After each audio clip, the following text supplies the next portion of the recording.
Blessed with a championship prosperity, the likes of which we have never seen. Cursed by a past riddled with despair, this is Blursed.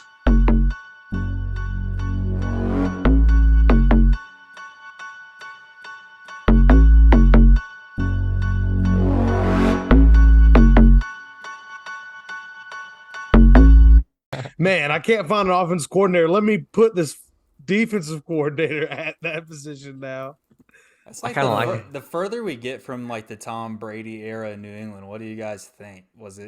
Is Bill like an elite coach? I mean, obviously he's Hall of Fame coach. Yeah, But, I like, mean, yeah. they've been awful since Tom Brady left. Correct. I mean, how many years has it been? Two. They tried to do the Cam Newton experience. That didn't work. Mac Jones wasn't. I mean, they didn't have a horrible year last year. I think this is the third year away. This is the the third top. year. Yeah.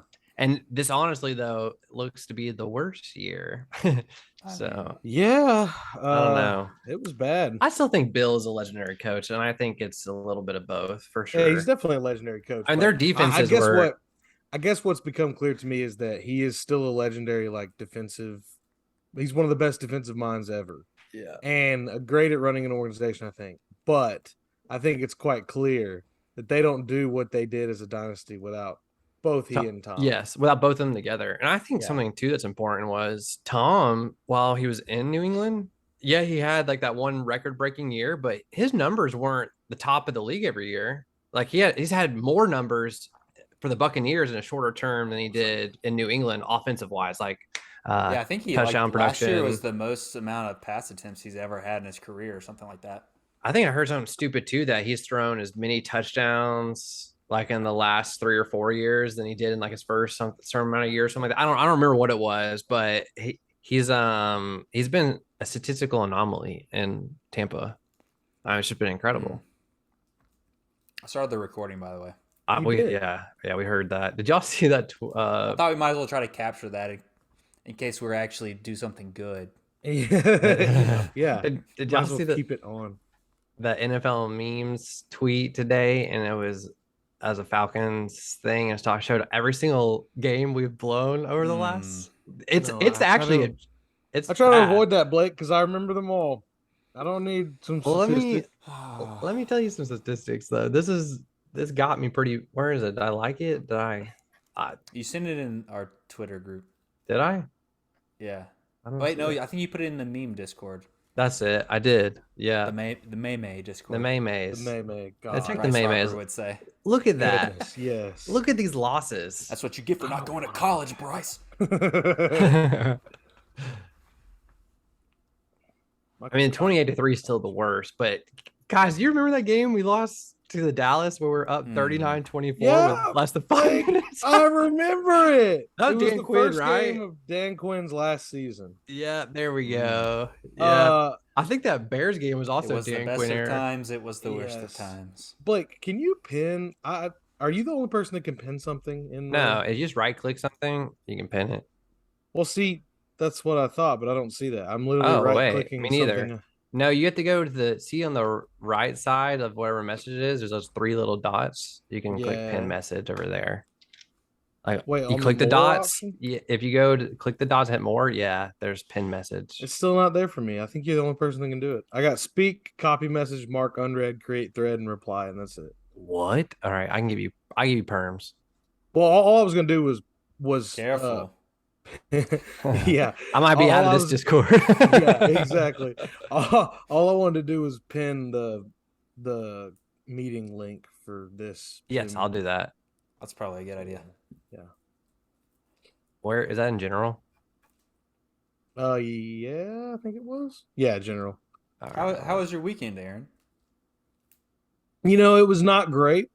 No? Yeah, work sucked. We had a lot of people call out of work, so that makes it more stressful. And then my fantasy team, we didn't do bad, but it wasn't. Yeah, it was an L, and it looks like I'm taking 2 L's this week too, unless Russell Wilson just shits the bed. Dude, Russ is about to eat.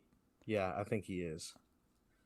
It's gonna be like, it's a lot of pent up, not anger, a lot of pent up corniness Yes. Hey, but we saw Baker's pent up unlimited. anger. What happened to him?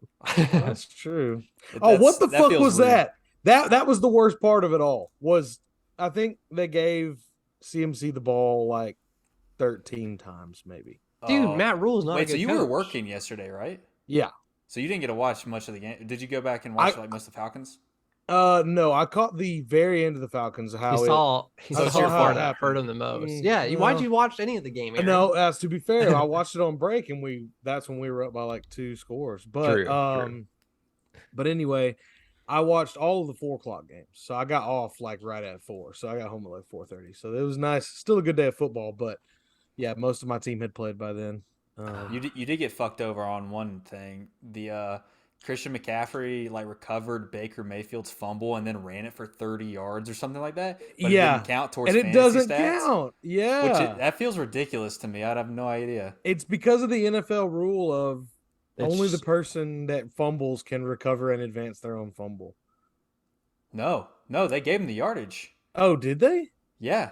I thought it was the NFL or like rule they picked up the first down, but they didn't give CMC the yardage like for fantasy. That's wild. Because it didn't count as like a carry, I guess. That is weird. Huh. And maybe it like counts more as like return yardage or something. I have no idea. Strange. But it seems like it should count because it's yardage that he picked up. that your player produced. But yeah, that's whatever. strange. I'm okay with it. I guess you should just trade me Christian McCaffrey. Mm-hmm. So we'll talk. Yeah. we'll talk. Cordarrelle Patterson for CMC. I don't know. You might be losing out there a little. Yeah, Hayden. I don't know. Yeah. I might need to throw in something else. Hey, Jamar Chase looked great though. He did. Oh my god, he looked great. He's so that good. That was another one. You had a lot of close calls. Like he actually technically scored on that play, but they didn't challenge it. Yeah. At the goal line, and then they didn't end up scoring a touchdown after that. And then he was also like inches away on like a crazy one-handed catch. Yes. Like where he couldn't get the second foot in barely. Dude, he's a freak. I feel like he's a freak. I don't know what it was. Yesterday I was like the two people that stuck out the most to me was what's his name? Justin Jefferson? Is that right? Yes. Yeah. Justin he's been a freak Jamar too. Chase. They just look like elite tier receivers like we haven't seen in crazy. A while. Mm-hmm. Yeah. No, and the crazy part too is even Jarvis Landry, LSU wide receiver, had a great game. LSU produces great wide receivers. They produce great wide receivers. It's nuts. Even Russell Gage, LSU wide receiver, right? Yeah, that's true. He did okay for me. I think he got me like 9 or 10 points. I didn't start him. That's not bad though. But that's decent to see from someone a little bench piece so late. Yeah.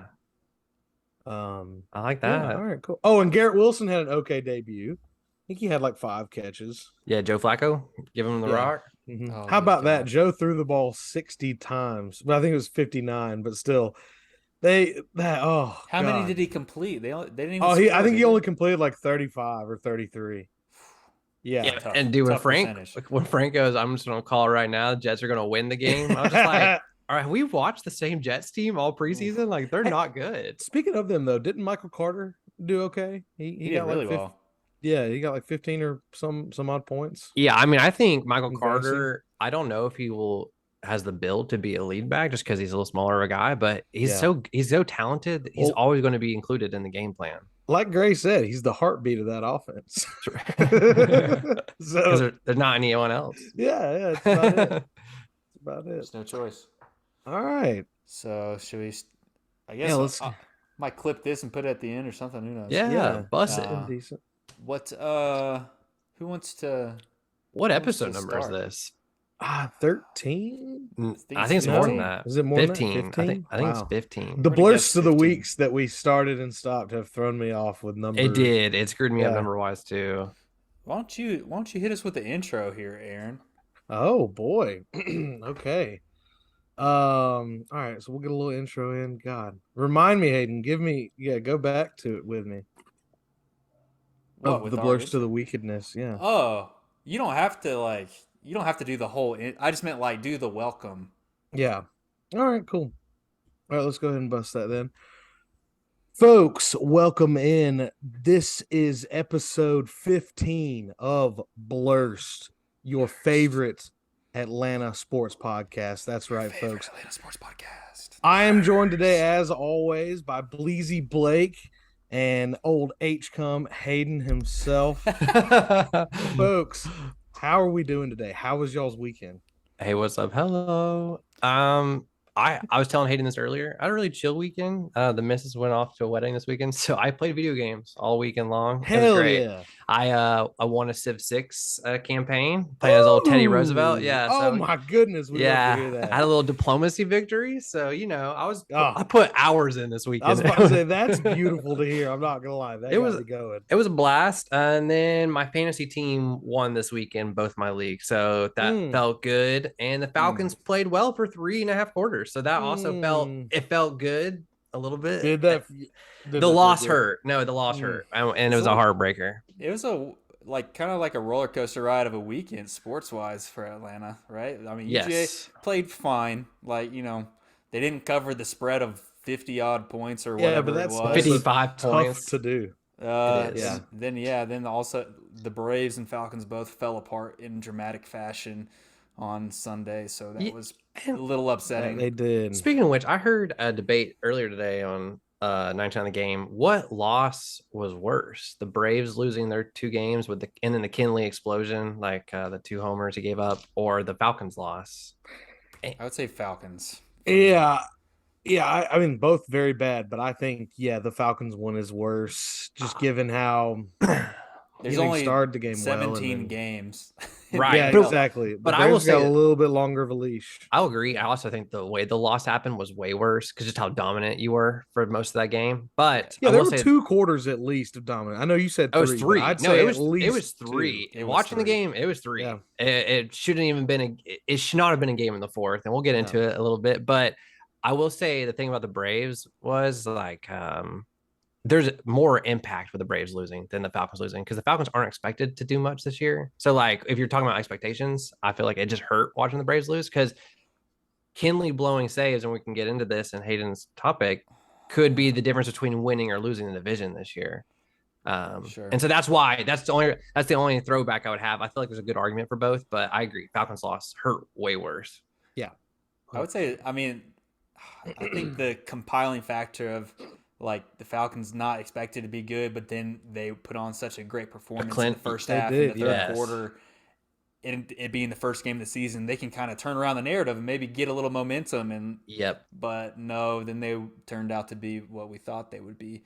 In ways we might not have thought they would be, but I agree to what both y'all said there. In that, as far as to Blake's last point there of they were what we thought they were going to be, but not in the way we thought they were going to be. That exactly because through the first 3 quarters, I was ready to admit to you, Blake, after the game that it was impressive. That was actually going to be the word I was going to use. I was like, honestly, this has kind of amped me up, juiced me up a little bit, and everything but that like one drive in the first quarter, where with the Taysom Hill, took over for like a 3-minute span. It was literally they one never play. went back to that really, which I thought was kind of odd. But anyway, then it just.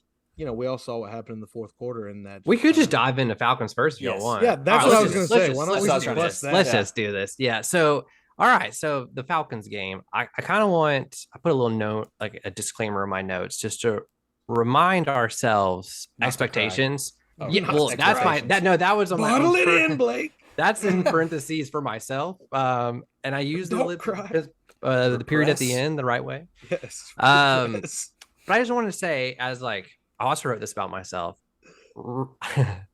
Remember, I would like to say I'm an optimistic realist. And what I want to say, and let me just finish why I'm going to say this. I'm an optimistic in sports because if you're not an optimist in sports, what do you have when your team's bad? Nothing. You're just miserable every week. So I try to look for good. I try to look for the good in the negative. And I also try to look for the good in a year that I don't think will go to the playoffs. But man, for 3 quarters yesterday, I thought there was a chance we might make a playoff. Like you just looked dominant for so long. But I want to say this. I understand we were a bad team, and that ugly horse showed itself yesterday in the 4th quarter. And let's just dive on in. So I thought it'd be fun. We could do a couple ways, Aaron. We could talk about the whole game as it went, or we just talk about the ugly real quick and then dive into the good. I think it's best if we just therapeutic if we talk about all the bad that happened and then we go forward with a clean slate with the good stuff. I totally agree. All right, cool. So for me, the bad started. I mean, I will agree. The Taysom Hill run was bad. You can't let that happen. You can't. No. It was a miss. I think it was a miss. Well, it was multiple runs out of the Wildcat there. Yeah. Yes. And then we did not look. But it was a 160-yard run. Yes. And then right afterwards, we didn't make any adjustments. Correct. Yeah, and then I do want to give the Saints a little bit of credit here. They blocked phenomenally well out of that Wildcat formation. Yes. Taysom Hill, sure, he gets the credit because he's the man that carried the ball. But on that 60-yard run and on the touchdown that he scored, in fact, I think specifically on the touchdown, he didn't even get touched until he was in the end zone. No, you're not wrong. They just all he had to do was take it and run through this giant hole. Yeah. And that's something we're gonna have to figure out. I don't want to disrespect Dean Pease because while I don't like Arthur Smith, I do like Dean Pease. But you got to think, Taysom Hill is on this team. Yeah, you know what he does, and even though Sean Payton's the guy who fell in love with him and gave him that contract, even though he's not there anymore, you got to think that they're going to try to use him still, and that's the way you use him. So why not prepare for it? Yeah, and Dean. I'm not saying they didn't at all, but Dean said on that play it was a blown assignment.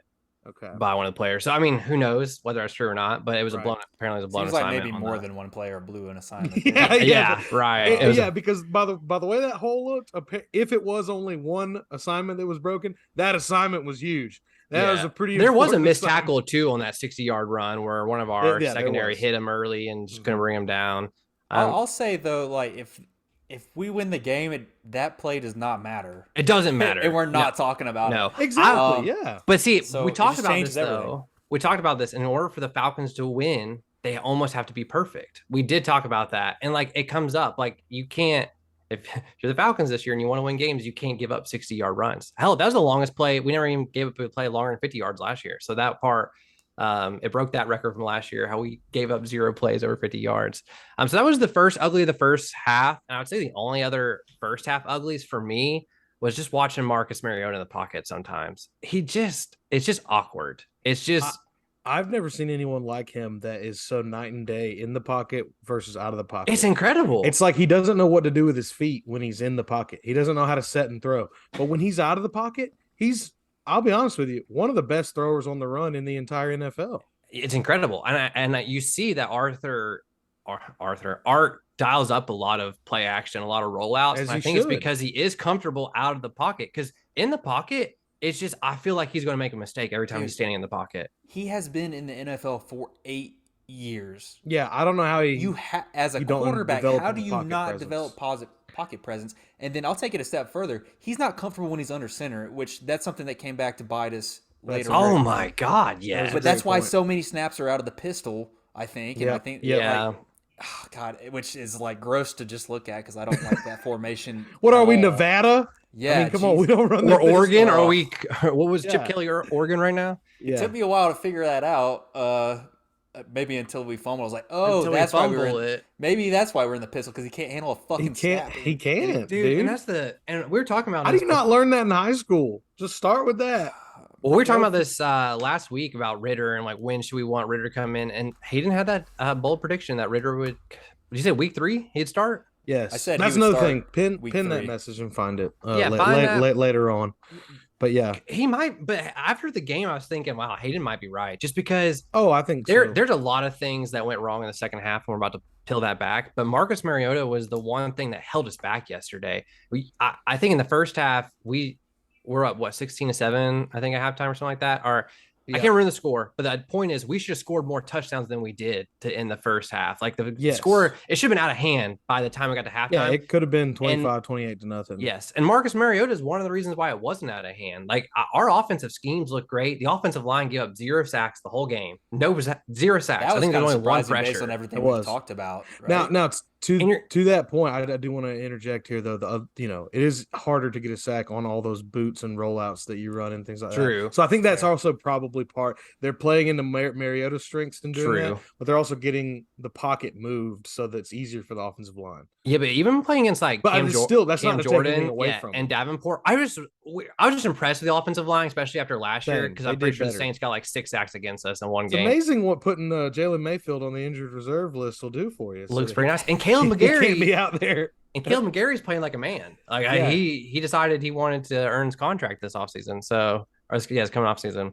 So that's the first half. Those were like the big things to me. I thought the defense the defense the first half was incredible. Even the third quarter was incredible. We had 4 sacks yesterday. Yeah. But when was the last time we got 4 sacks in a game? Well, speaking of those 4, I believe, correct me if I'm wrong, Blake. Yeah. But if not exactly or close to exactly, those 4 sacks already are a fourth of the total of sacks we had for the entire year last year. Yeah, we only had either 16 or 18. We had 18, so that'd be like 4.25. So almost a quarter. Almost a quarter of our entire total of sacks from last season. Something I'd like to highlight with that is that at least a couple of those sacks were with no additional pressure or like no blitz sacks. So I think that's significant as well. And that, I mean, because of how you can win the battle in the trenches, you have a chance to be a good team. So if you can bring pressure without having to pull a member of the secondary or the linebacking core in, and then add to that the fact that we have a really good secondary,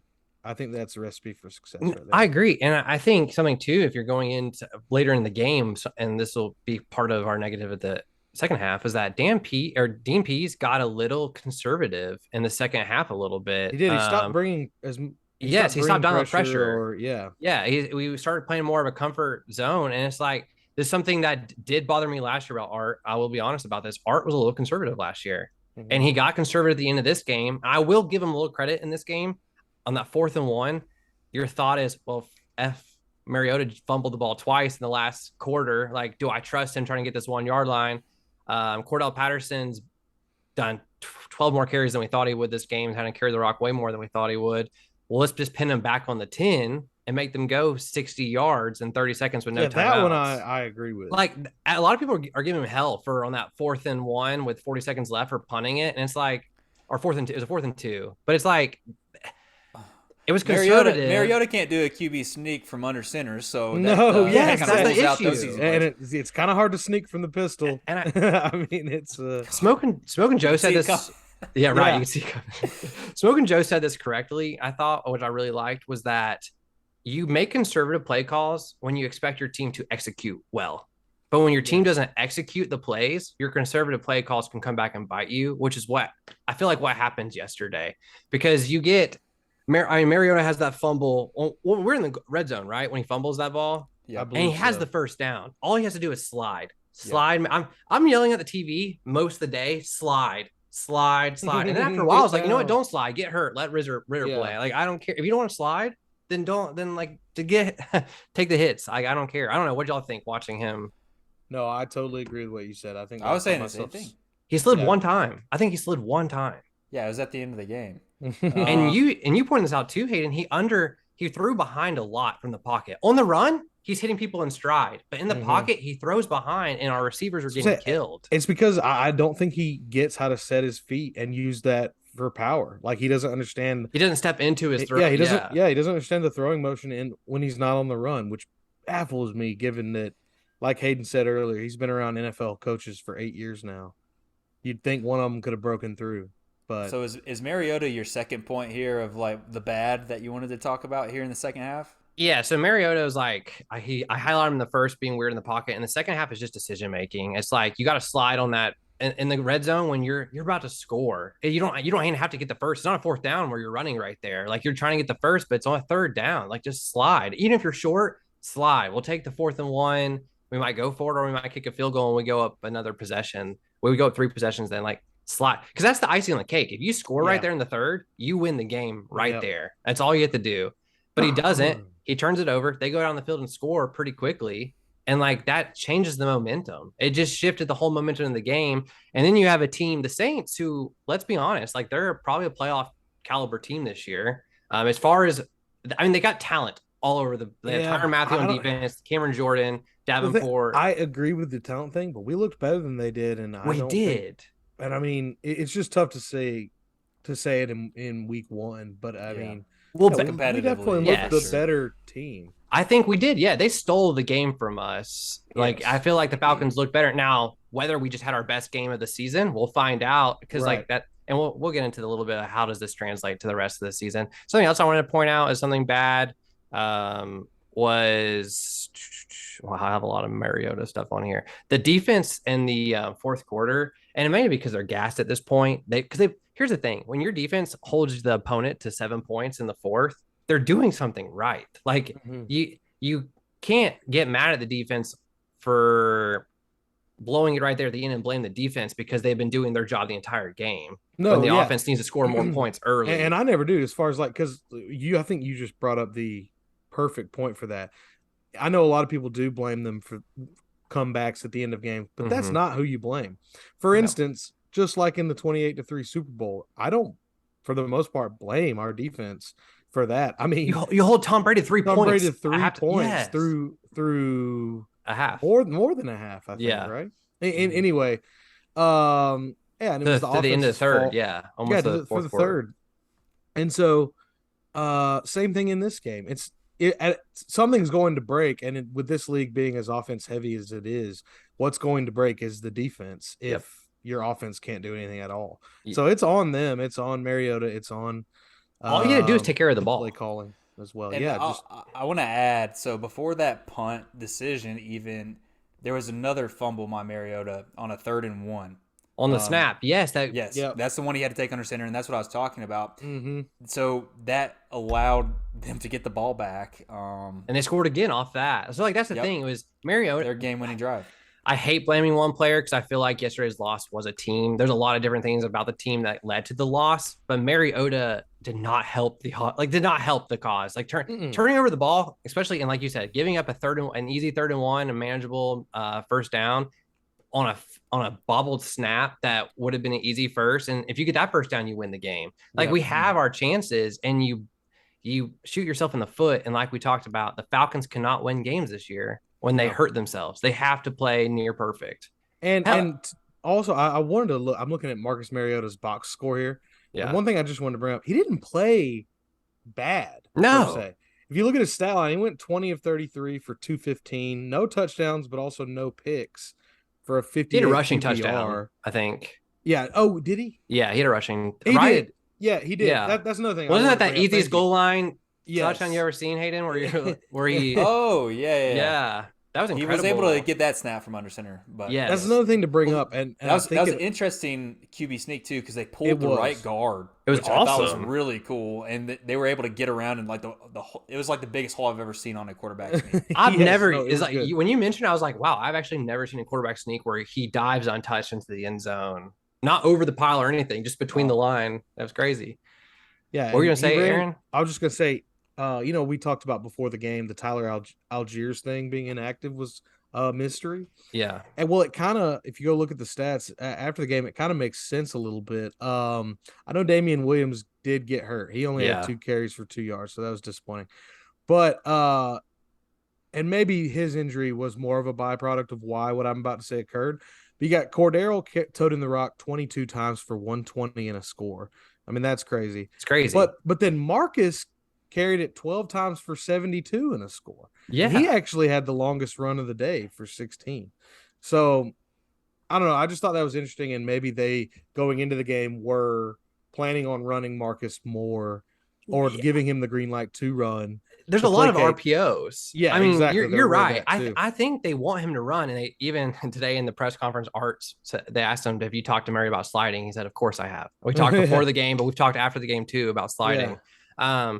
But I talked to Hayden a little bit about this when we were in the bullpen here warming up. I mentioned to him the fact that the game plan was not for Cordell Patterson to carry the ball 22 times. Like, he did a great job. The fact that he carried it 22 times, had 120 yards was incredible. But the game plan was for Damian Williams to splash in there a lot so that Cordell Patterson could come out of the slot. He could be another wing back out of the backfield. Exactly, yeah. And a lot of people don't realize how much this hurt us because we did so well. It was hard to see, but really Kyle Pitts then becomes the person that the Saints locked down.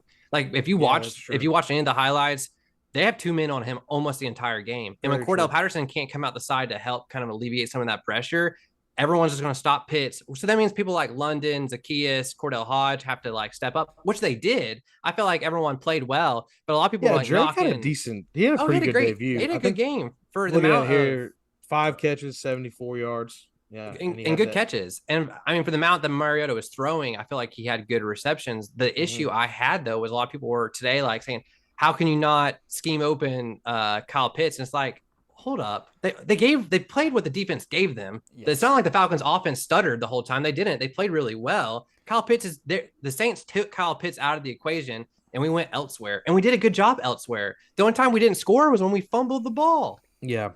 The goal of the game is not, hey, let's get Kyle Pitts the ball no matter what. We play the game to win, and if Kyle Pitts plays well as like a byproduct, that's great. That's not the point of the game. And so another thing I want to say like about Mariota. So in the era of analytics and data in sports, there are still like uncalculable. What am I trying to say? How to quantify? Yeah, you can't quantify like things that are important for quarterbacks, and being able to close out a game, that is so important. And if Mariota's going to play like a rookie, we might as well start Ritter, and that's all I'm saying. That's a because great point. He has been a backup for most of his career now, Mariota. If you're making mistakes like that, that's why you've been a backup, and like we might as well be getting a rookie experience right now and see what we have. Yeah. If you're going to blow a game like that. I mean, obviously there's other things. The defense as well struggled near the end, but like the turnovers, you can't have that. You can't have a fumbled snap from under center at the biggest moment of the game. It just can't happen. Nope. And I'd rather see what Ritter's got now. Let's talk about expectations going into the game, because for me, the way we lost, it actually, which going into the game, I didn't have any pressure on Mariota, but leaving the game, I'm like, shoot, dude, you lost us the game. Like that's how I felt. I know some people felt differently. I blame a lot of it to Mariota. I do. Like you said, you're starting because you've started before. You have leadership. You're starting because you're supposed to have better decision making than the rookie. Like that's why. Like talent wise, I mean, honestly, Desmond I think throws a better pass. I don't know about on the run as like, because like you said, Mariota is good on the run, but you're starting because of your leadership and your decision making. But yesterday you didn't show us that. Instead, you made a lot of Falcons fans pissed off because that's the best we've seen our team play. That's the best we've seen our team play since 2017. And then you lose us the game. Yes. Like I was excited watching the Falcons. I told Hayden this earlier, and I've never been so excited watching the Falcons defense. Like that was the meanest. That was a Dirty Birds defense. Like, and we've never seen a Dirty Birds defense in our lifetime. Basically, we've never had a top 10 defense. The defense yesterday was smothering. They were, and they could only go so long. They could only handle it for so long. Do we have any more bad things we want to talk about? Because we do have some good things to talk about. No. Let's get into the good. Okay. Wait, so I want to ask. So if they've structured this whole offense to be around bootlegs and rollouts, what kind of speed does Ritter have? He's got speed. Is he going to be able to adjust and like come into the offense, or is Arthur Smith going to say, "We've built this whole offense around Mariota now, so we're going to stay the course"? No, I think personally the offense was always built for a mobile quarterback. So Matt Ryan was kind of a weird fit anyways, which is one. Not saying I wish we had Matt Ryan yesterday. We win that game if Matt Ryan's our quarterback. Oh, yeah, like we do. Easy. But I'll say this.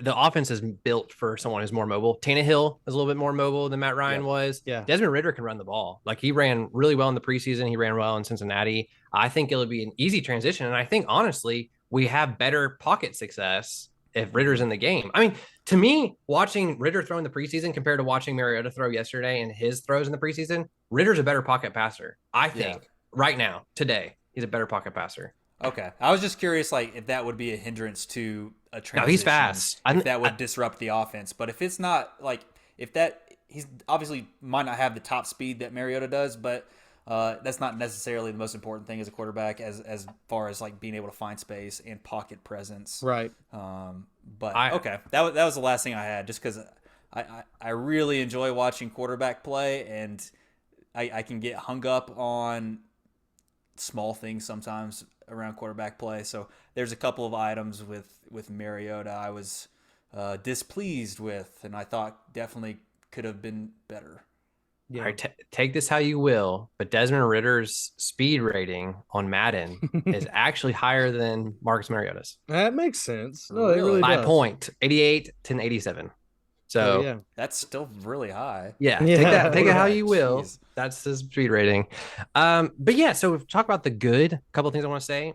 I thought the offensive scheme looked great. I felt like if you look at our wide receiver room compared to the other team, like they have Michael Thomas, Chris Olave, and Jarvis Landry.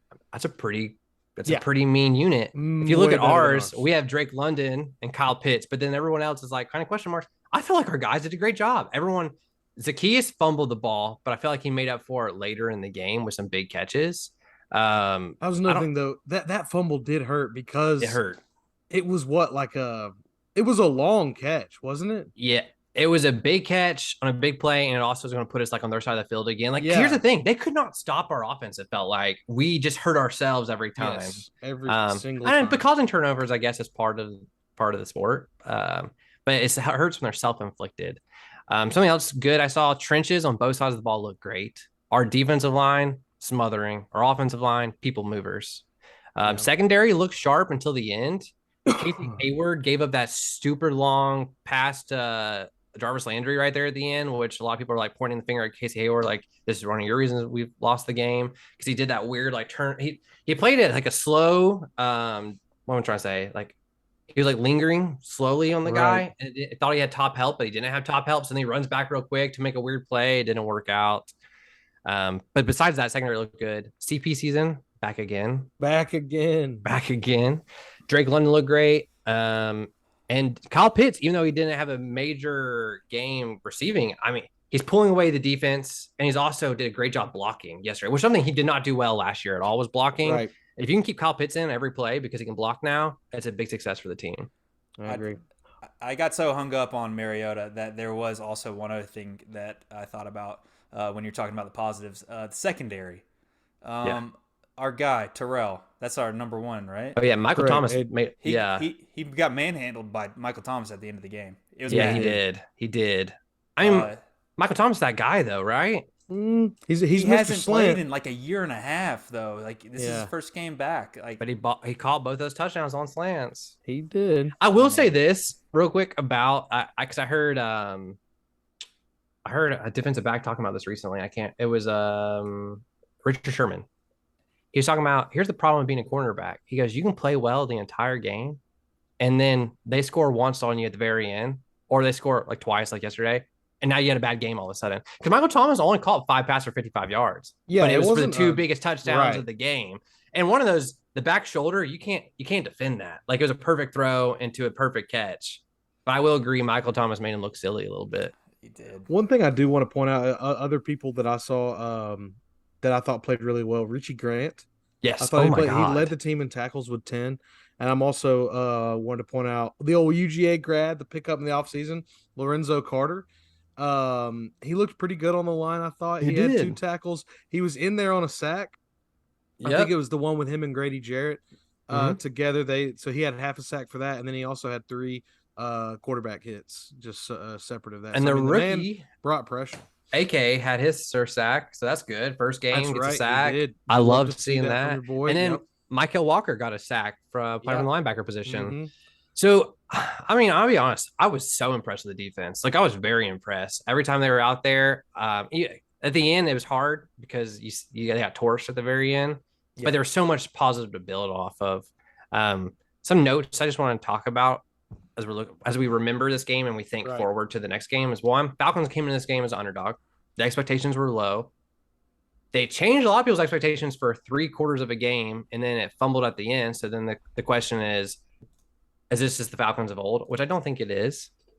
Secondly, like I said, Saints come in the season as a playoff favorite. So it's a good game versus a playoff team. And then thirdly, I like to talk about how will the Falcons answer back, Hayden?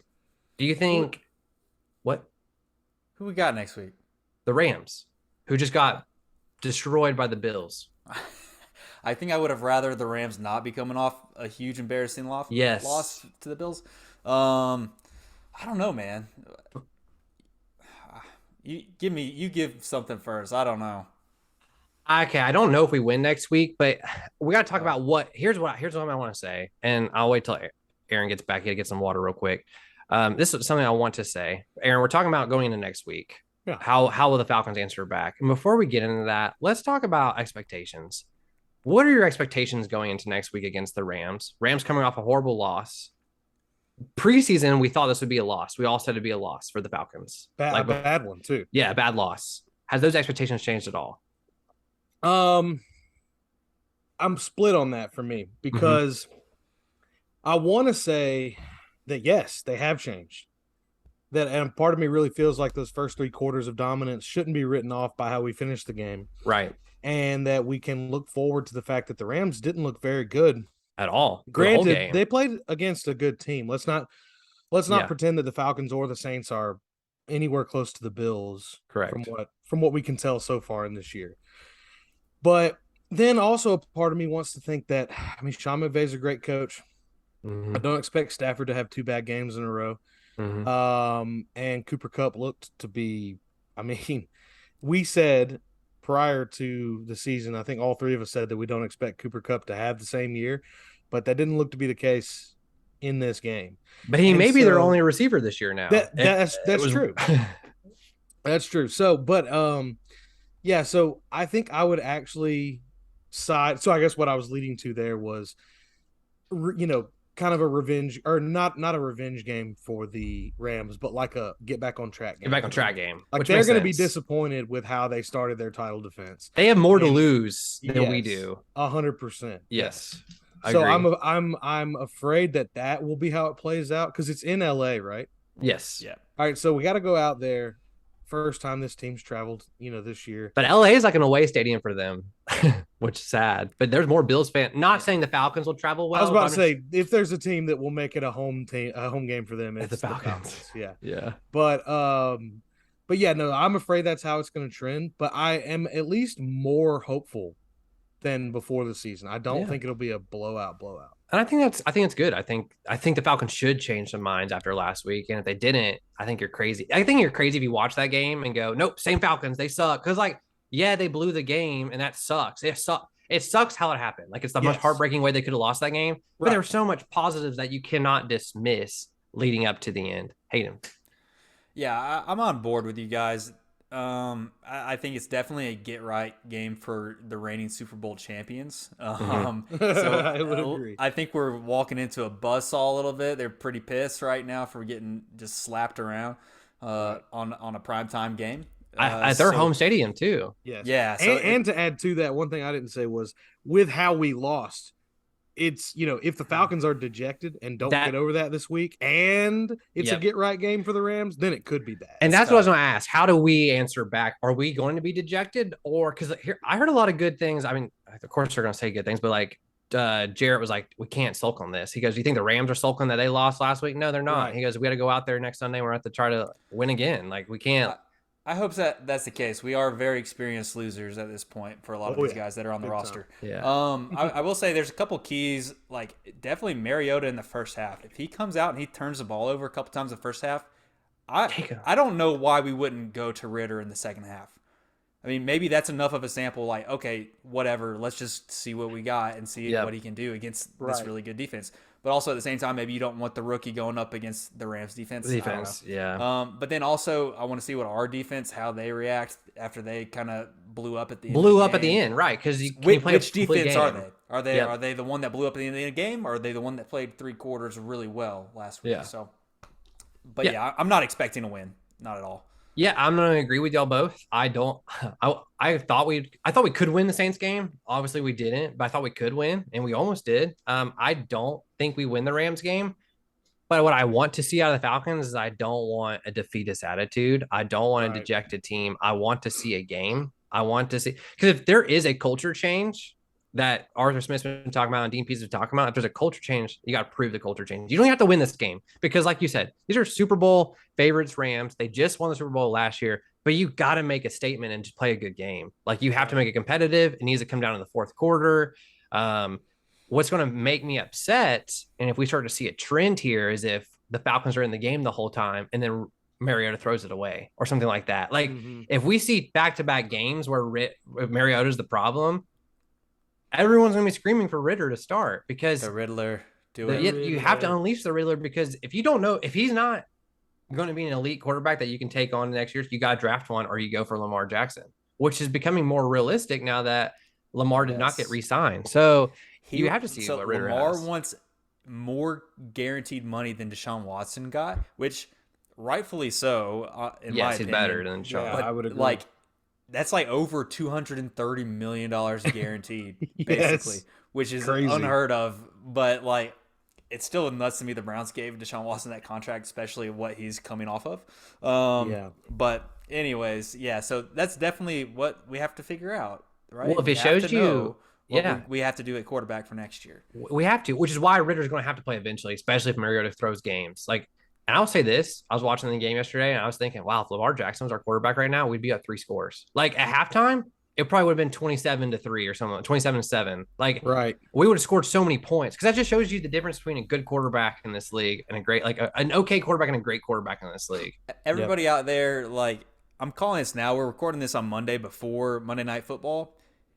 Just take the Broncos as a case study for what the Falcons could be next year, an elite level quarterback. Because you know what, Russell Wilson is a super corny guy. Let's ride and all that, but he is an excellent quarterback that has been limited by the offense he's been in for years now. And you're going to see how quickly a team can turn around with an elite quarterback in the Broncos. I believe that's right.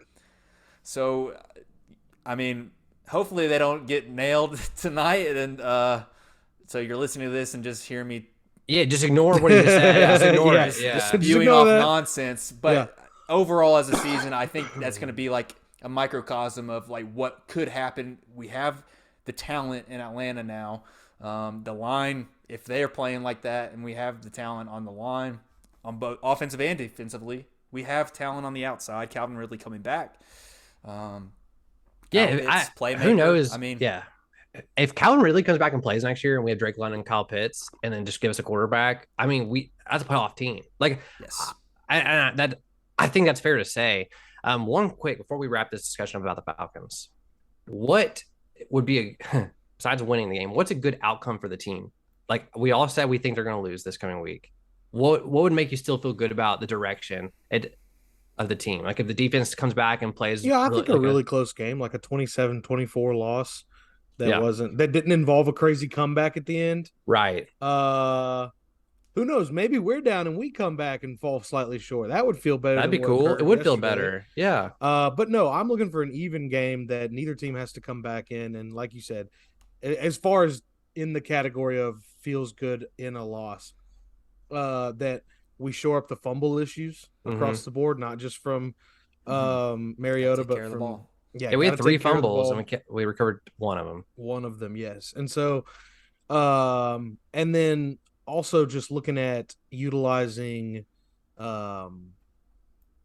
CP, how you would rather him be utilized, and so that hopefully that would, like you said, open up room for Kyle Pitts to make more of an impact. And the problem with that too was Tyler Algier was a healthy scratch, but it turns out he was limping after practice Friday a little bit, like had a little limp. That he's healthy now and he should play this week, but they were kind of trying to be safe with him, and they were going for depth at tight end and defense instead. Obviously, hindsight 2020, you wish Algier played because it might change the way the offense looked a little bit. Yeah, because Damian Williams goes down on the first drive. On the second. I think it was his second rush. Second drive. Yeah, he gets hurt. So I think it was his first drive, but his second rush. Or second drive, something like that. Yeah, it stopped. It was his second carry though. He went. Yeah, he had 2 for 2. So, yeah. But as far as like a positive outcome that I would be looking for, I'd like to see the defense give up like 3 or less touchdowns. That'd be cool. And maybe that's obscure, but like if they're able to hold them to field goals instead of touchdowns and be strong in the red zone, I think that would be a healthy sign of that we are the better defense than what we showed. They only gave up 3 touchdowns to the Saints. Yeah, different quarterback situation. Saints and the Rams. But you're right. We'll see how it goes. Hopefully a better outcome. You never know. It's football. Yeah, it's football. We could win, and I think that's the important part. Was last year we don't compete against teams. Well, we don't know how the Saints are going to end up. But last year we didn't compete against good teams. We lost every playoff team we played. We lost to, and we lost handedly too. So maybe this year let's beat a playoff team, but let's play them well. Let's not lose by 25 points. And I think we saw that yesterday. So I was more optimistic than I thought I'd be leaving the weekend. I will say that. But also, one last thing. It's hard to believe that because you're a very optimistic man. True. But I will say this. I envisioned the Falcons game so many different ways. And the one way I did not envision it was for us to be kicking the shit out of them for 3 quarters, for us to blow a fourth quarter. Like, I did not see that. Like, out of all the possible outcomes, I did not see that as one. And of course, that's what happens. The most heartbreaking one that could happen. And the most Atlanta thing to happen. Yes. Oh my God. Odd that it doesn't matter. The people from the 28-3, none of them are here anymore. None of them are here. Yeah. And yet, even before then, we had struggles. It's just an Atlanta thing. It's Hayden, why tell the them podcast is called Blursed. What's the Falcon stat with the leading in the fourth quarter? Oh, it was something crazy. I'm not gonna be able to find the main thing, but mostly is that like every other NFL team has only lost 2 games after leading by like 15 points going into the fourth quarter or something like that. Combined. And the Falcons have lost 3 like over the course of like 10 to 20 years or something like that. That's wild. Maybe ever. I don't know. I'll have to look at the stat, but it's pretty nuts. All you have to know is the Falcons are notorious for blowing leads. So yeah, well, that's what I'm saying. They play hugely into why we decided upon that name, Blursed. Blursed. They're the Erst part. Are we talking about Braves next? Because you did mention blowing leads. Yeah, we could go straight on into that. Let's go to Bravos. We'll make a Brave sandwich with a couple of football pieces of bread here. Like that. It's the Braves. It's been an up and down week as well. We were coming off of that winning streak, and we actually took the lead in the division there for a short period of time as we went through the week, which was really fun on Twitter. For like 2 days. Really nailing the Mets. But yeah, the Mets kind of just keep struggling against bad teams, which is funny because they just complained for months about how the Braves only could beat bad teams. Yeah, but at least we're doing it. You still have to do it. But yeah, so the last 2 games we were in Seattle. We did not come out on top. Obviously, Max Fried started on Saturday, and you want to win every game that he starts just because of what he gives you. Yep. Unfortunately, we're not able to come out on the right side of that one. And then, Sunday, after the Falcons game wrapped up, we were losing 6-2 going into the ninth inning, and we have a massive comeback. Michael Harris Jr. hits a 3-run home run. Robbie Grossman hits a 2-run home run. With 2 outs in the top of the ninth, we take the lead 7-6. And then, are you guys frozen? No, we're listening. God, no, you guys are just. I'm just locked in. You're enthralled with what I'm saying. No movement at all. I see it in my head so clearly. And then bottom of the ninth, immediately Kenley Jansen comes in to close the game and gives up 2 home runs, and we lose on a walk-off.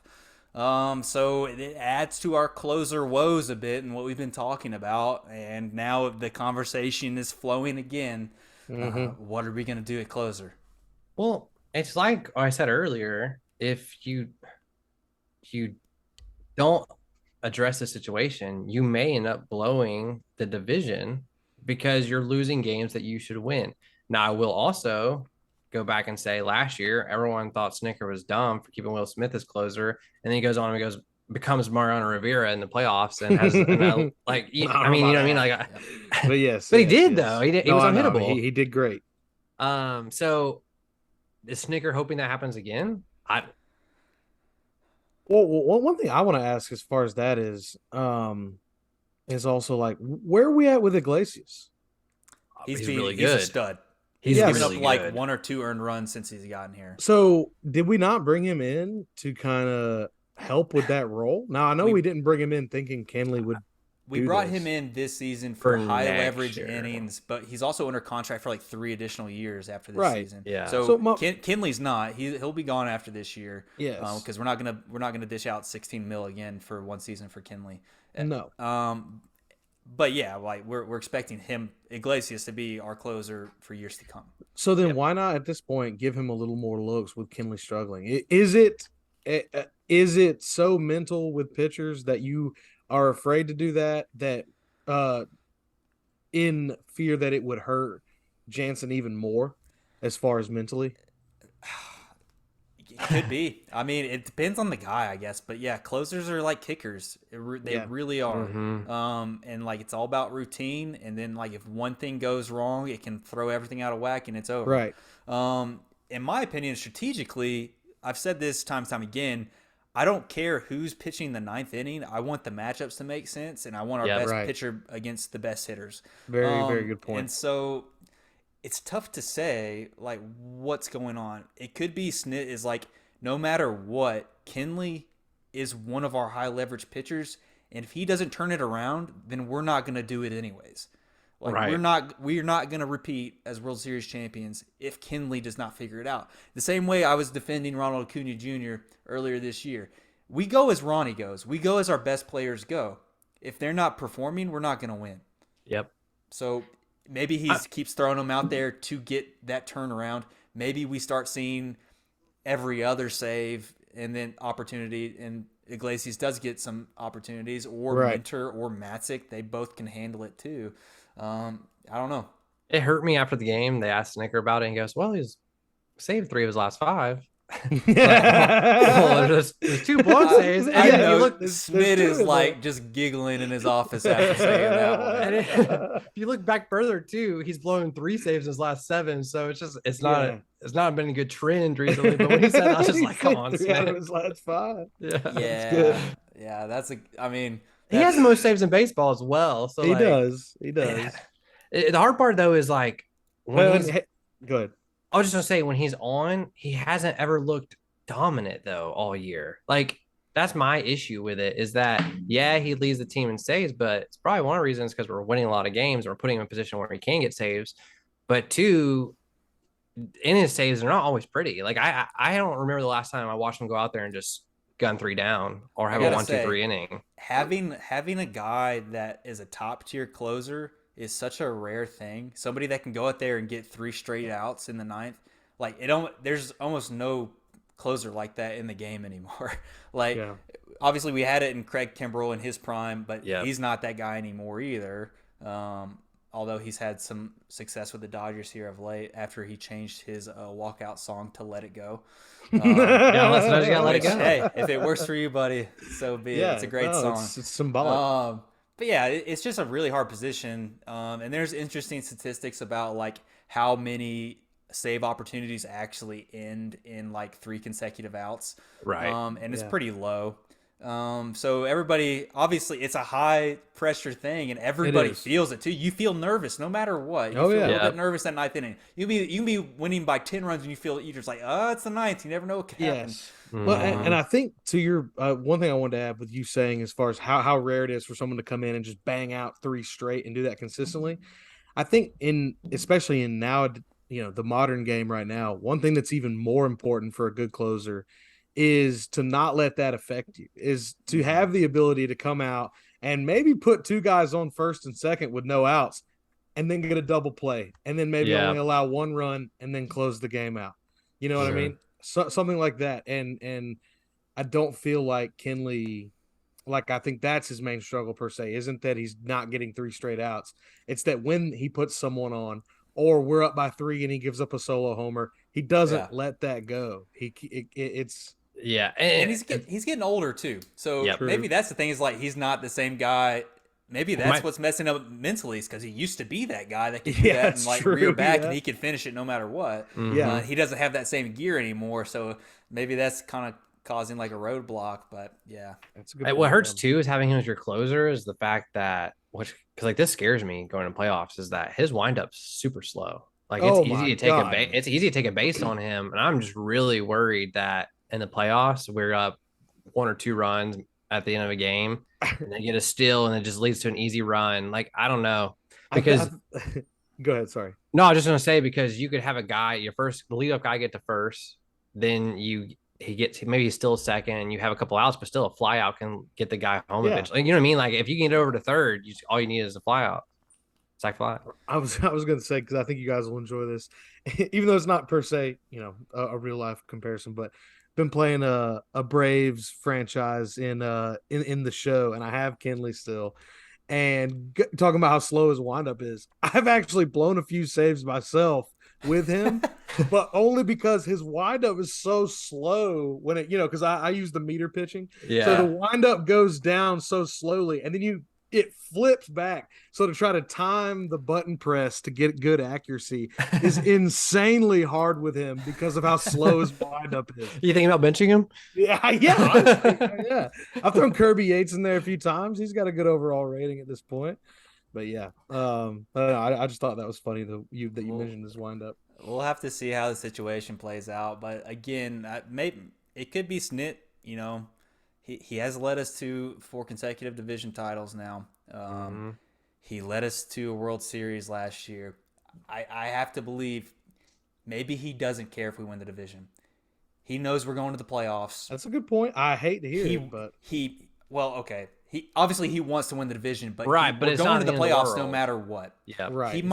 He may want to make sure Kinley is right more than we win the division. Yeah, you got to keep throwing back out there. He may see that as a priority to make sure that we would be in a position to move deep into the playoffs with Kinley being successful than being the division winner. Right. Yeah. So maybe that's the case. Now I have a question. So we're what, 1.5 games back right now? Yes. Okay. So now Kinley blows a couple more saves and we're 3.5 back. I think he starts to change his tune a little bit. I think he still wants to have a chance to be first in the division because as long as you're within 3 games, you play the Mets 3 times. Well, here's a scenario too. Maybe tonight's game we see the Braves with a 1-run lead and we see Iglesias, and then later on this week we see the Braves with a 2-run lead or a 3-run lead, and then we see Kinley. Yeah. Because that's like a ease Iglesias into the closer role while you're still putting Kinley in those situations where he can make 1 or 2 mistakes and we can still get out of it. Right. That's what I would do. But I don't know. The rest of the team's humming though, so really, I feel good about the Braves going into the postseason. Absolutely. Yeah. Yep. I mean, absolutely. I don't think there's any reason to not. I mean, that's even though we just talked so much about the closing woes, it's still not a cause for concern season wise. There's a lot of talent on the team. Even the young guys, they just bring a little fire. Your best pitcher is a rookie. Yeah. Let that sink in. We think Matt Fried's the best. I'm just saying the best pitcher on the team. Yes, Matt Fried is that guy right now, but the best pitcher on the team long term is going to be Strider. I mean, he's got talent unlike anyone else on the team. The fact that he can go out there, have a bad beginning of the game, and then strike out 9 to end his little session, and he's like, all right, go back. Yeah, he's doing it as a rookie. It's incredible. Just the stuff he's doing is unreal. It is wild. No, I mean, the talent's just coming out everywhere. So hopefully it continues, and that's something Snit did really well last year that Bobby Cox struggled to do, was get the team hot at the right time. That matters more than anything else. We know we're going to the playoffs. If we get hot 1 week to go in the season, and that could lead to us beating the Mets and winning the division. If we get hot, then just roll it on. Yep. Let's keep it moving, and then we could end up in the World Series with a 50-50 chance again. I'll also say that Mariners team's not a bad team we played against either. We also got hit by their best pitchers, right? We played. I feel like their rotation is not as deep as ours. And I think we played their 2 best pitchers. Yeah. I'm pretty sure the Morton. What's that guy's name? Ray. For the Mariners. Robbie Ray. Robbie Ray. Is he their ace? I don't know if he is. He's coming out. I think he won the Cy Young last year or 2 years ago. Okay, yeah. That's who went up against Morton Friday that we did actually beat, I think, right? Yeah. I just thought that for some reason I thought that we were facing his ace while we were showing them. No, Morton. They got George Kirby, who pitched against Fried on Saturday, and he looked great. And then they also have Luis Castillo, which we didn't play, thankfully. Maybe we didn't play all their best. And then Logan Gilbert, I don't know if we played him. I don't know. But anyway. Yeah. I mean, either way, they're a playoff caliber team. And they're good. We're playing the Giants here at the beginning of the week, who they're unlikely to make the playoffs, but they're kind of a middle tier team. So hopefully we can win a couple. They're also back on the right track. Dealt the horrible hand of being in the same division with the Dodgers and the Padres. Yeah. I think if you put the Giants in another division, they might be a first place team, but they could be in the mix for sure.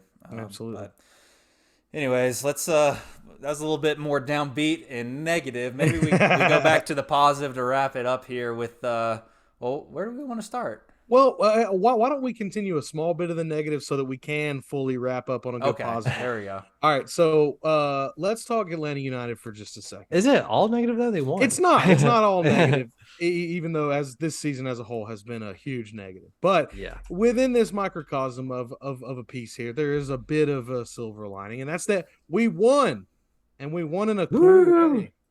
We did win. We did. We beat another terrible team, Toronto. We beat them 4-2. But the thing that was so cool about that win was Juanjo, our boy that we've talked about probably more than any other Atlanta United player on this podcast. What a name. Seriously. Yeah. Juanjo scored a freaking hat trick. And I'll be honest with you guys, I watch a ton of soccer. I watch a ton of the Premier League. I watch Champions League. I watch just about any. I know you're about to say here. I find myself watching a second division game. Or no, not is that your most watched sport? Third division game. It's by far my most watched sport. No joke. And I can't recall the last time I saw a center back score a hat trick. Like this man is purely defense, but not even that. He scored a hat trick with his head. Yes. Yeah. Yes. All three shots. All three of them. A true hat trick. A true hat trick. Yes. Off the heezy, as the kids say. Yes, off the heezy. Oh, that brings me up to another fun soccer thing that I don't know if you guys know or if our listeners do, but so when you score a goal, boom, you've scored a goal. I'm sure we're all pretty much familiar with the term for scoring 2 goals, which is a brace, right? Yes. Oh, all right. No, you got a 3 goals is a hat trick. Do we know what it's called when you score 4 goals in soccer? Freaking good. Turkey. Hold on. Turkey. All right, so we got freaking good and a turkey. No, it is, folks, called scoring a glut. A glut. Yes, a glut. That glutton right there. Does it have to do with like gluttony? Like that's what it feels like. I believe it like is. Being greedy it's like about... you're being greedy. Like you're a glutton. That's great. It is. I like great. that. Yeah. Yeah. So the he almost scored a glut, but anyway. And then I think when you score 5 goals, which of course is just extremely rare, I believe that's called a haul. A haul. So you go from being a glut to just a haul. You got a glut and a haul. But yes. Anyway, I just hadn't talked about that yet, and I thought it was very funny. Did we? But oh, sorry. No, go ahead. No, you go ahead. Nope, I was you. Well, I don't know how much about Atlanta United you want to talk about, and I didn't know if you were going to bring up the coach. I was, but that cool. I wasn't sure if that's where is that where you want to go next? Well, yeah. I don't know how much you want to talk about the game. We won. The season's over. You guys defer a little bit more. Should we make a freaking decision here? Yeah. Okay. All right. Good Lord, I'm gonna have to go find this in post and edit it out. Lord. I'm gonna need you to score a glut in order for us to. You're lucky I'm trying not to curse this episode. I'll be losing it right now. Oh, I cuss. I don't ever cuss, and I did it. No, but to be fair, I really don't want to go over the game that much unless you do, because I mean, yeah, we won 4-2. It was nice, but it also comes with the darkness of, man, wish we could have done this a few weeks ago when we actually played this team when it mattered, and they beat us. So no, let's move on to the head coach coming back. Gonzalo Pineda, they officially announced, the club did, that well, actually I take that back. The club didn't per se announce it. I did think this was slightly interesting. The person who announced it was Steve Cannon. And if you guys don't know who Steve Cannon is, he's the CEO of Arthur M. Blank Sports and Entertainment. Nick Cannon's dad. Yeah. No. And so Arthur M. Blank Sports and Entertainment, as you can probably guess from the very self-explanatory name, Mark Smith owns that company? Or... Yeah. No, that's Arthur Blank's holding company that oversees the MLS club, the Atlanta United, and the Falcons, and all of his other things that he might own and have ventures in. Nice. So that guy, the CEO of that holding company, is the one that came out and said that Gonzalo Pineda would return as manager of Atlanta United in 2023. So I thought that was not telling of anything really, but interesting. The fact that the club itself didn't actually make the statement, which is what you would normally see. But anyway. Do you think he actually let it slip? Like, guy no, is this guy a public figure? Like, no, not seems really like a behind this. Like, well, why is that guy being interviewed? There's no general manager right now, right? Well, yeah, there's no director, there's no president. We have Carlos Bocanegra, who's the de facto face now. But I guess it's probably because that's not technically Carlos Bocanegra's job. Yeah. His job is not to name or fire the head coach. So I think that's why they defaulted to the next highest up entity, which would be the holding company that owns the club. And why not just ask their CEO, Steve Cannon? So yeah, but no, it was in an official interview with Zach Klein. What's the company that owns the Braves called again? Liberty Media. Liberty Media. That's like going to the CEO of Liberty Media, like, hey, do you think we're gonna keep Snit next year? What's the deal there? And the guy's like, who is Snit? Like, who's Snit? Why are we? What are you talking about? Why are you interviewing me? No, that's a great question. That's a great point. This has a lot of like question marks for me. Not because I don't believe he could be a good coach. Like I feel like last year he took us to the playoffs, and like we talked about, whether it's him or not should be credited, I'm not sure.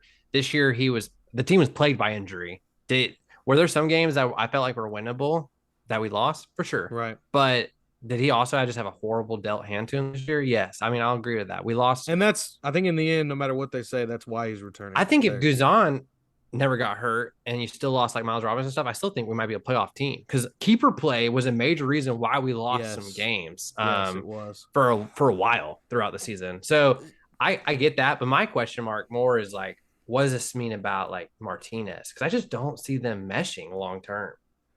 So that's what I wanted to ask too. Does he have his players' respect? Because there's the whole rift going on with Joseph Martinez. Like, and apparently most of the players are siding with Martinez here too. Yeah.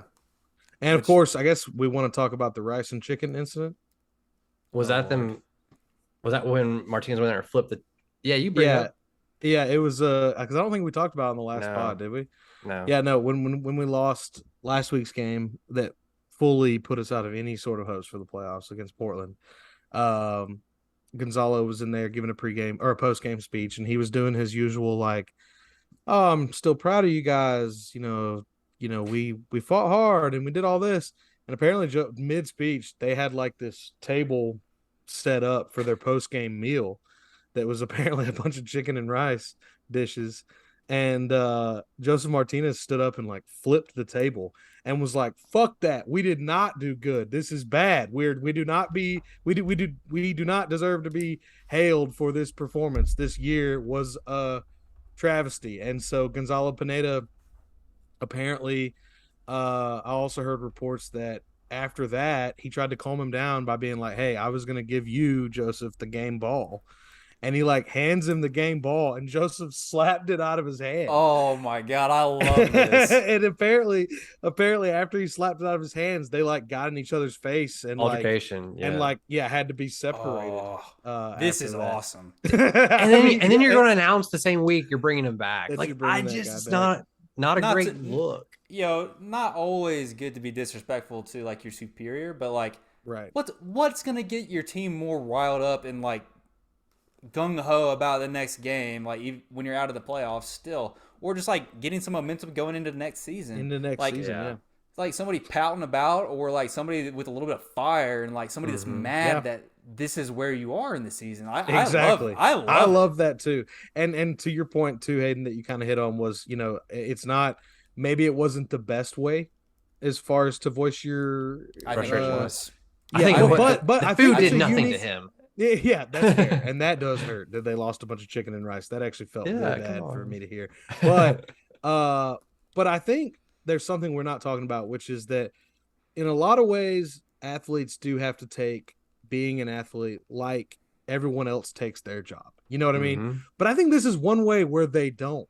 Like if I was upset about the performance of something at my company, and at a meeting, I stood up and flipped the table and like yelled at everybody, I wouldn't be employed there anymore. I would have gotten fired that day.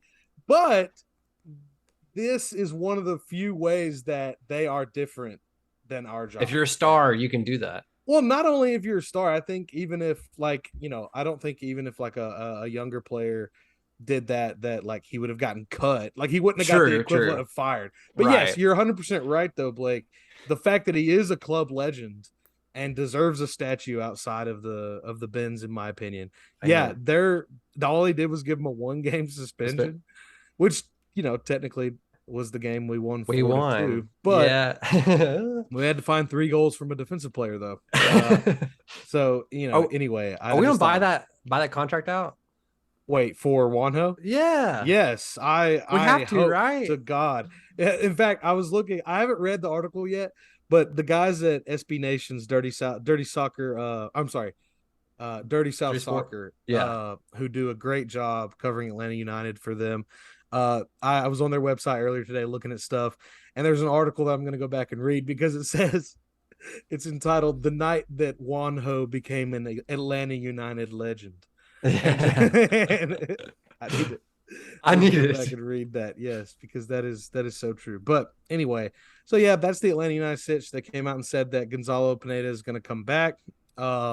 Steve Cannon, like we were talking about earlier, he finished off his quote by saying, "While we continue to battle for a playoff spot, he will have our full confidence and opportunity to manage a full and healthy roster next year."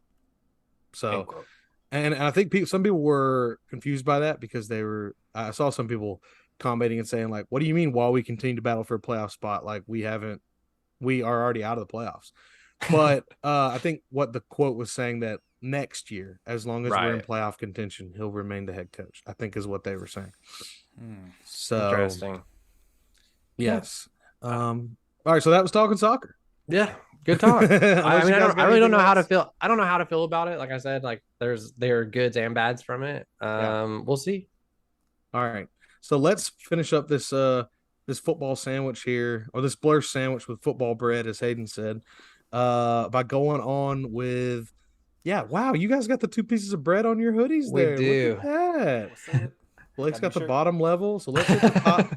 Let's hit the top level with Georgia.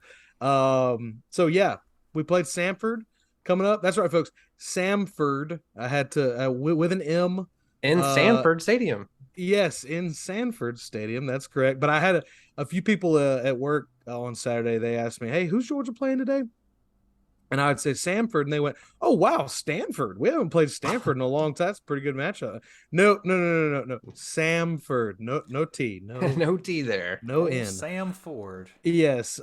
So I'll be honest with you guys, and I think I said this in the group me, but if you go by the transitive property of things, I think Samford, Oregon might be a pretty good ball game. But no, we didn't. Let's just say that while we looked crisp in some areas of the game, the defense did the things that the defense is supposed to do. I think they only allowed like 36 total yards to Samford throughout the game. Yeah, it was insane. The offense is the one that had some struggles. It looked to me, just reading into it, like the old situation of, "Hey, you guys want to go to Mags?" Well, what do you mean? It's Friday night before a football game. Yeah, but we're playing Samford. Yeah. That's what it looked like, at least from the receiving core, because and also Stetson, because Stetson wasn't as crisp as he was against. I actually noticed a few wide open passes that he put behind the receiver or put low that he did not do last week. And then there were a few receivers that dropped really good balls from Stetson. Well, the crazy part though is Stetson still like 24 or 35 for 300 yards. I'm not saying. Yeah. I just mean that he wasn't as crisp. I agree. Yeah, he wasn't as crisp with a lot of the players, and I think the fact that we were playing Samford made up for some of that. The big issue. No, go ahead. Oh, sorry. No, that was it. I was saying the big issue for me was just the red zone woes. No, I insist. Guys, can you believe how close they're gonna kick us off the air? Yeah. What the? Oh my God! ESPN just played a Georgia highlight, and in my ears, I thought, okay. It did that to me when I was looking up the Falcons box score. It scared the shit out of me because I thought Hayden was playing some cool sounds. I was like, "Oh, we're bringing sounds into the podcast." It's just in my head. But yeah, so the thing that worried me the most about the game was our red zone woes. We just couldn't score, we didn't run the ball as well. But like you said, our defense you held them to 0 points. Yeah, there was a point. I think I remember looking down. There was 3 minutes left in the first quarter, and we were only up 6-0. And I was like, "Wow, against Oregon, it was 14-3 right now," or something like that. And but no, it was, we cut through them like butter, and then we got to first and goal situations, and I think we dropped a touchdown pass. Another time, Stetson overthrew Darnell Washington, which is hard to do. And when you're 6'8", it's hard to do that. And the other one wasn't Stetson's fault. He actually threw a beautiful back shoulder fade to Brock Bowers, who inexplicably dropped it. It's the first time when that ball was sailing through the air, I wouldn't have been more sure of anything in my entire life that Brock Bowers was going to catch it, and he actually didn't. So glad we got that one out of the way against Samford. But it kind of reminds me of the Hawks last year, where they're like, "Well, the regular season's just not fun." Was like, "Well, Samford's just not fun to play against. We want a big team." One thing though that I don't know if y'all saw the quote from Kirby before the game. A lot of people called it a little disrespectful to not Samford but to Oregon, but a reporter kind of brought something up that you just brought up, Blake, which was like, when's the last time you guys played a close game? And like, and Kirby actually brought up the point. He said, look, and you're going to see it today. And we did. I'm going to bring up when I noticed it the most, but he was like, if our opponents aren't going to give us adversity, we have to create it for ourselves. And we saw that in the end of the half against Samford. They were trying to drive down and score, and well, drive down's a strong word. They didn't even get a first down, but they had the ball with about a minute left. And so after the first, second, and third down, they go to punt with about 40 something seconds left. They punt. And the thing that was so unmarked Richtian and that nailed what he was saying about creating our own adversity, Ladd McConkey fair catches the punt with about 38 seconds left, and Kirby called a timeout immediately after that. And so, or no, I'm sorry, I've got the clock issue there wrong. On third down, my bad.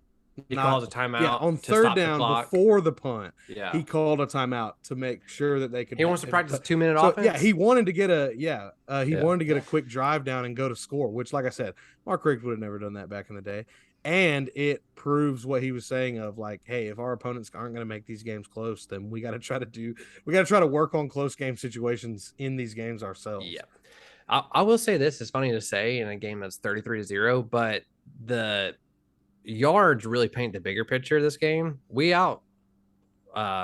produced them 479 total yards to 128. Okay, they did get up to 128. Yeah, but that's between two different quarterbacks and then rushing. So we had 25 first downs. They had 3. Mm-hmm.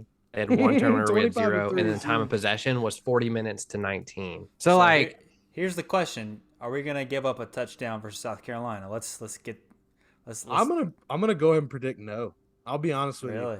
I think Spencer Rattler sucks ass. I think he's actually worse than whoever they had at quarterback last year.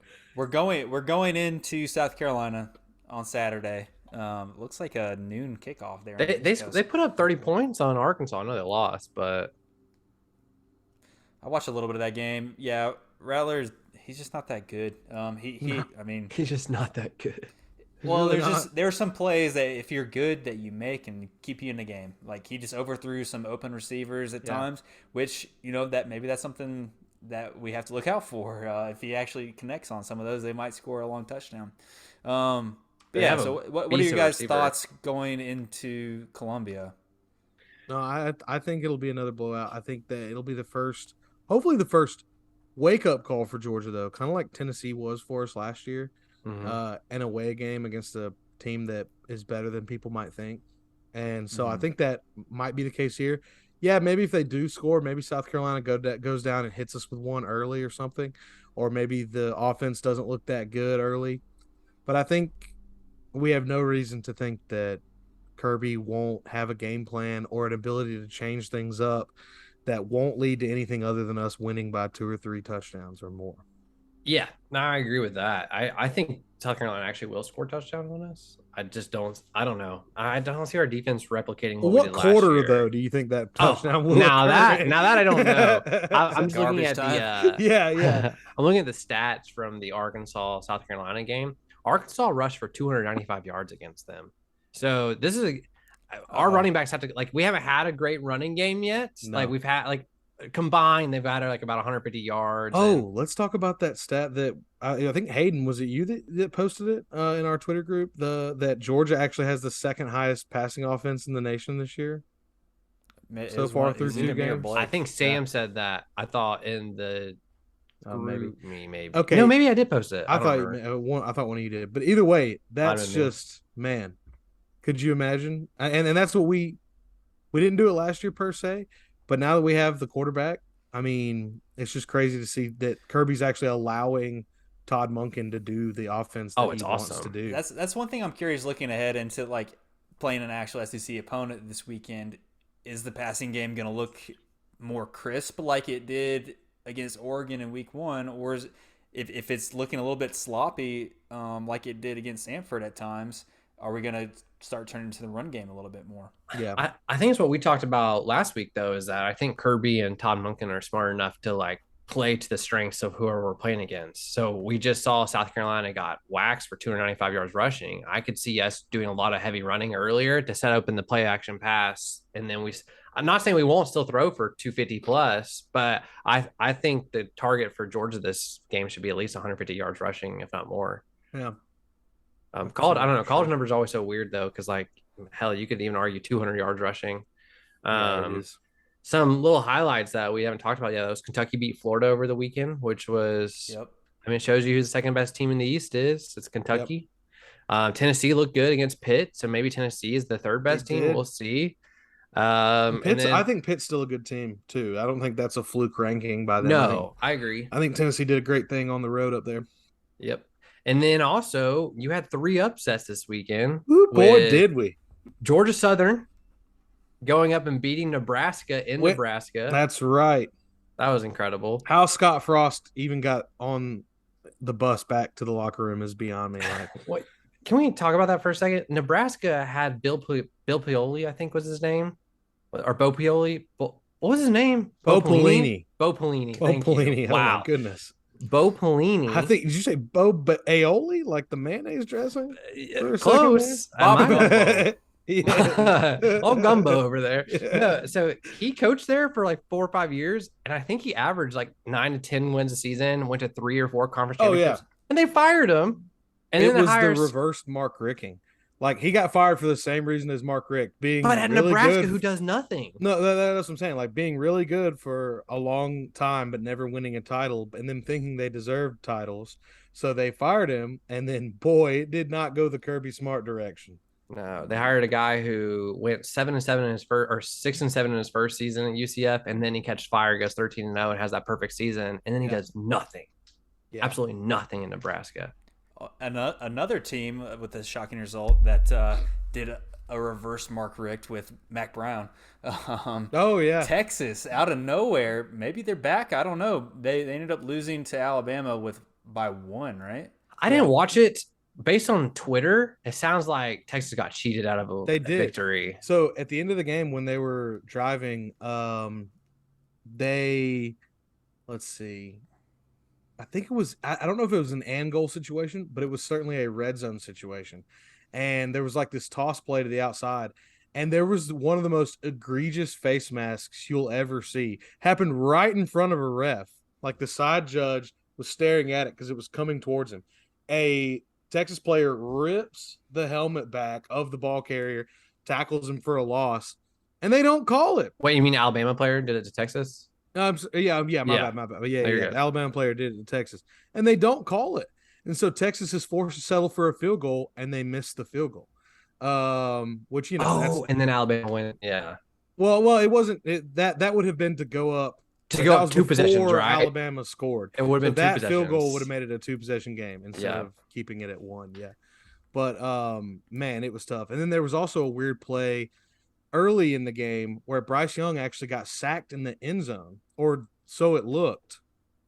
It would have been a safety, but he actually rolled over the body of the guy that, like, it was one of those sacks that came from behind and the guy like flipped him around. Yeah. Well, in flipping him around, he hit the ground first, and Bryce landed on top of him and then stood back up and threw the ball, and it hit somebody, like an offensive lineman in the helmet or something like that. It hit another defender in the helmet. That's what it was. Made it so they couldn't call intentional grounding either. Yeah, that was the fucked up thing. Because I was, when I watched the play, I was like, oh, okay.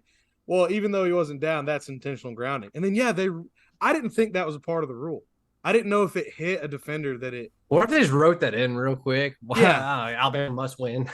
I mean, like, I get like a batted down pass, but it wasn't on batted down pass. It just hit him, right, Hayden? From what I remember, it hit the guy in the helmet. Yeah, exactly. It hit him in the helmet. It wasn't like he batted it down, is what I mean. So to me, that feels like, I don't know. I guess they did have a running back on the goal line or something too, so like you couldn't tell who he was throwing the ball to because it got deflected. So it was just like, I don't know.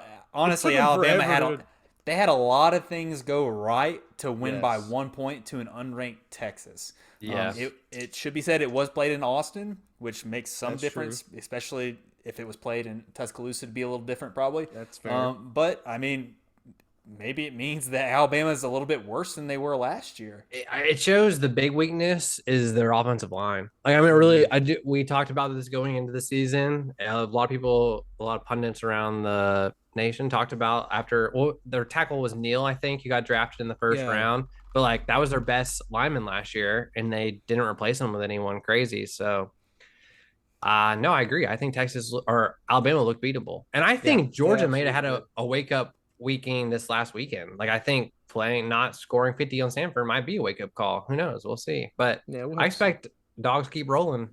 Mm-hmm. I agree. All right, so go eat. If there's not anything else y'all want to discuss in the dogs, I think that might be our Blursed, folks. That's it. That's it, guys. Wishes. Thank you all for listening so much. Shout out to our boy Oh No for putting our music together. No. Shout out to our ladies for all their help. Thanks for listening. Thanks for continuing to listen for those of you that do, and checking us out on YouTube and stuff. And we're doing some social medias. Check us out on Twitter. That's usually where we're the most active with our hot takes and mostly just complaining about what's going on. Normally just us complaining. Also, if you're watching football night and you're playing fantasy, let us know if you have a Monday Night Miracle. Yes. Later. All right. Deuces.